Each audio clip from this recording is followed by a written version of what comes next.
Welcome to the Insurance Brokers Podcast, Helpful Hints. Here we break down the best, most informative bits of our full-length interviews.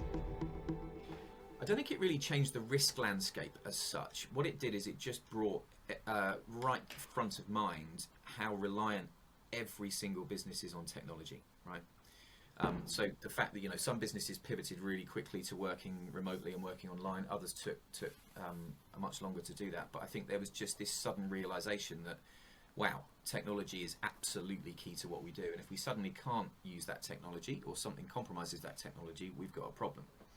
I think broad of that, in terms of the technology space, we've always focused on emerging risks, which is a really broad subject and a really difficult thing to pin down. But I think the best way to articulate it is think about some of the sectors that we operate in. So put cyber to one side for a second, which is about 40% of what we do. But we operate in the healthcare space. So we do some conventional healthcare risks, medical malpractice for surgeons and allied healthcare and clinics and things like that. But what we're really interested in is digital healthcare. So another product of the pandemic has been the rise in the provision of digital healthcare services. So could be remote diagnostics, could be remote consultation. You even move into remote surgery and robotic surgery and things like that.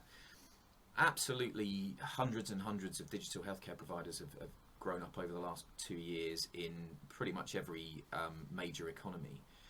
And the risks that they face and the kind of insurance risks that they want to transfer are just not catered for by conventional insurance products. So, if you're running a digital healthcare business, you've got some professional liability exposure, you've got medical malpractice exposure, you've probably got tech E&O exposure for the product that you've built and designed, you've got a cyber exposure, you've got the bodily injury piece, you've got all sorts of products.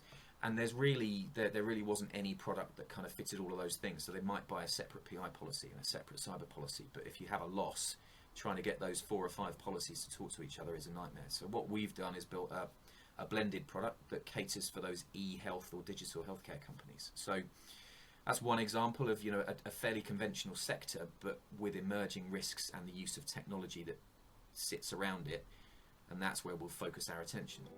Thank you for listening. If you have enjoyed what you have heard, have any questions or feedback, please leave us a review and we will be sure to get back to you. If you would like further information on how Boston Tullis Group can support your business, or if you would like to join us on an episode, please do not hesitate to contact us.